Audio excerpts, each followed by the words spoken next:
नमो नमः मित्राणि। आप सभी का संस्कृत ज्ञानदायिनी चैनल में बहुत बहुत स्वागत है। मित्रों, हम लोग टीजीटी भर्ती परीक्षा 2021 के व्याख्यात्मक हल प्रश्न पत्रों का अध्ययन कर रहे हैं। अब तक हम लोग 3 प्रश्नों का विस्तृत अध्ययन कर चुके हैं। आज के इस वीडियो में हम लोग चौथे नंबर के क्वेश्चन से अध्ययन की शुरुआत करते हैं। तो चलिए देखा जाए।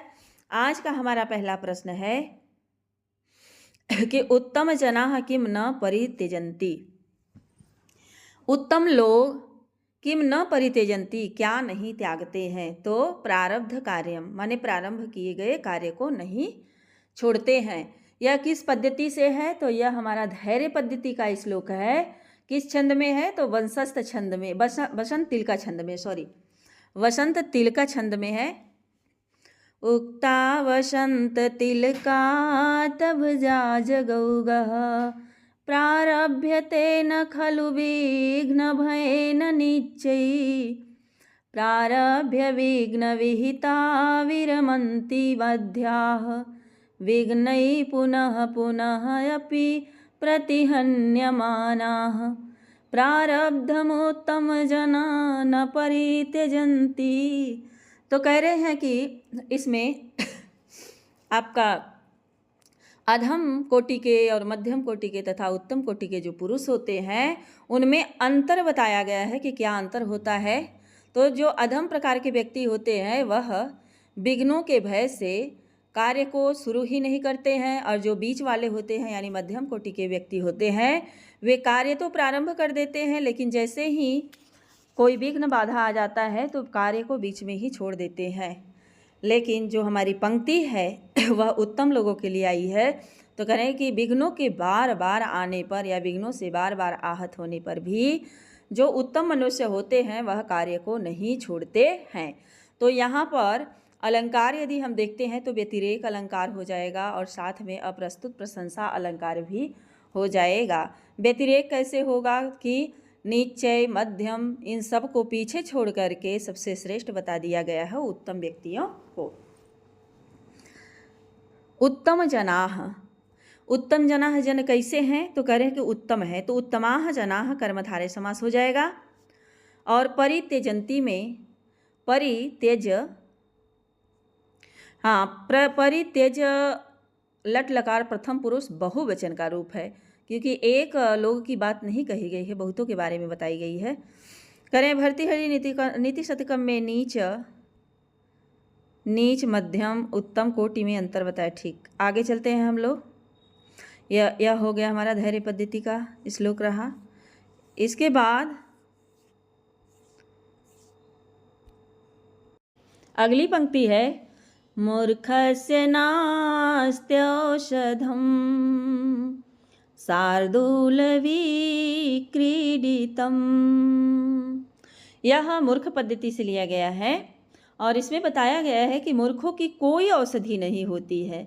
शास्त्रों में सभी प्रकार की औषधियाँ विहित हैं, सभी प्रकार की औषधियों को बताया गया है, लेकिन मूर्खों के लिए कोई औषधि नहीं है। तो यह सुक्ति वाक्य है, अतः हमारा यहाँ पर अर्थांतर न्यास अलंकार बन जाएगा। और करें शास्त्रों में सभी प्रकार की औषधियाँ हैं लेकिन मूर्खों की कोई औषधि नहीं है, तो व्यतिरेक अलंकार भी यहाँ पर बन जाएगा।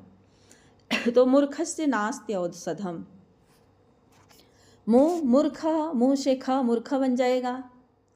और औषधम औषधा की, औषधि हो जाएगा औषधा की।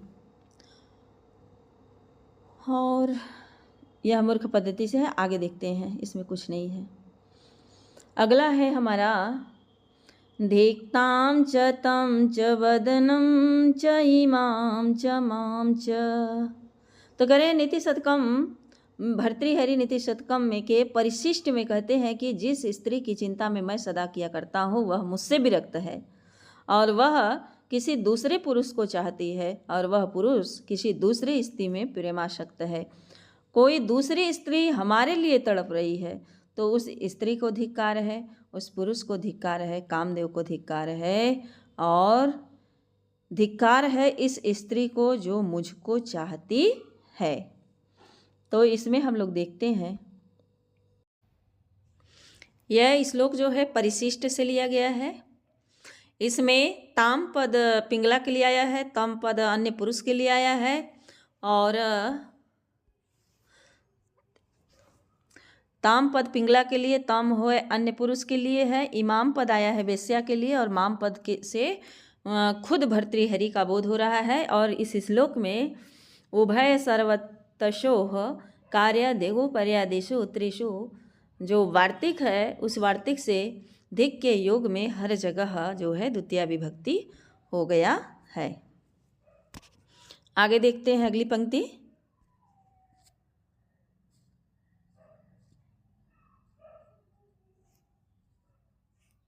अगली पंक्ति हमारी है कि न भवति विषतन्तुर्वारणं वारणानां नन्मययुतेयं मालिनी भोगिलोके।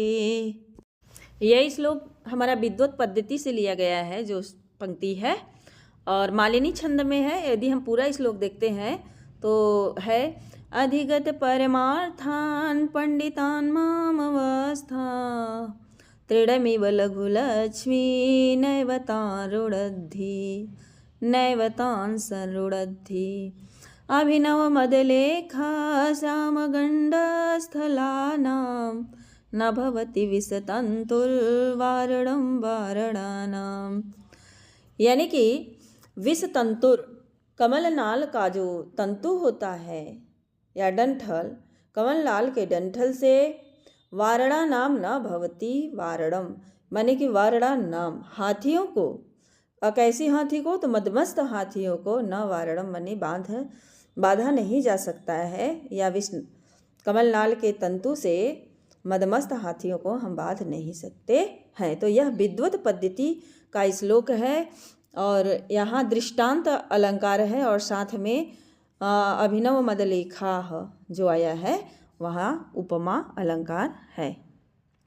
तो वारणा नाम हमारा षष्ठी बहुवचन का रूप है, और विश्व तंतु किसका तंतु है, डंठल है, तो कमल का, तो षष्ठी तत्पुरुष समास हो जाएगा, और वारणम में ल्यूट प्रत्यय हो जाएगा। आगे देखते हैं अगली पंक्ति। परिवर्तिनी संसारे मृतः को वा न जायते स जातो येन जातेन याति वंशः समुन्नतिम्।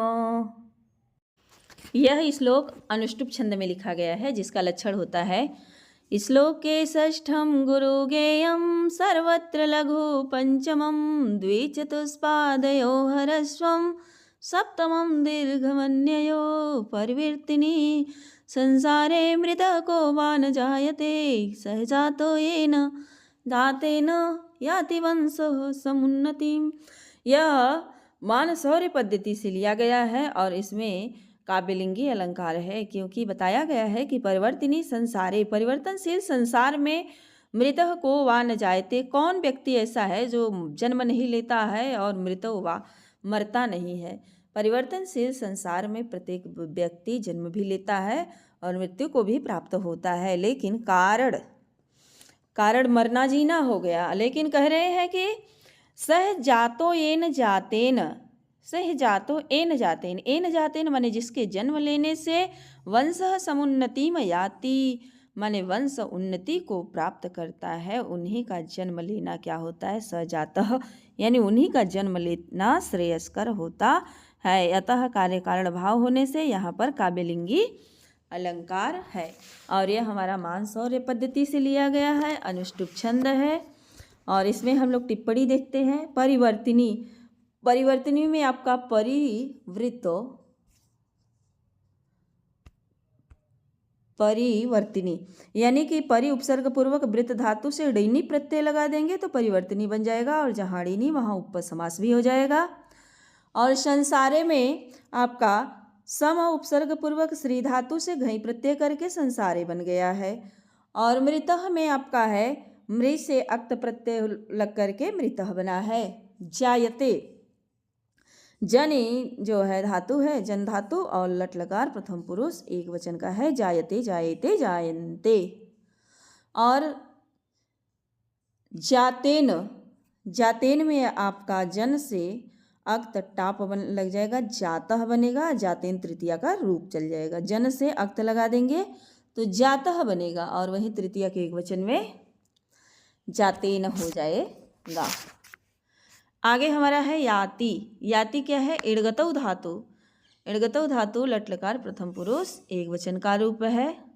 और समुन्नतिम, उन्नतिम में 3 प्रत्यय है।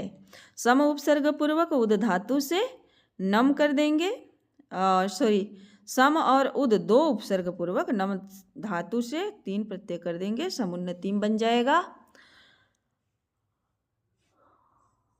आगे देखते हैं अगली पंक्ति।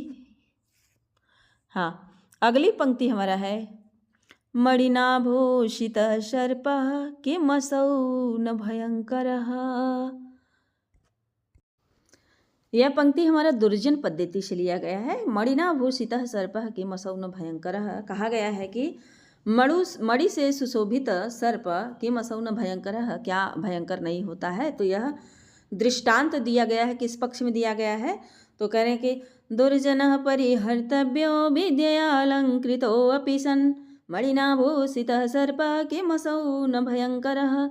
तो कह रहे हैं कि विद्या अलंकृतो अपि, विद्या से सुशोभित होने पर भी दुर्जनः परिहर्तव्यः, माने दुष्ट व्यक्तियों का साथ छोड़ देना चाहिए। उसी पर यह दृष्टांत दिया गया है कि मणिनाभूषितः सर्पः किमसौ न भयंकरः। मणि से सुशोभित सर्प क्या भयंकर नहीं होता है, अर्थात भयंकर ही होता है। असौ पद से सर्प को ही लिया जाएगा। और इसमें निदर्शन अलंकार हो गया, अनुष्टुप छंद हो गया, दुर्जन पद्धति हो गया। आगे अगली पंक्ति हम देखते हैं।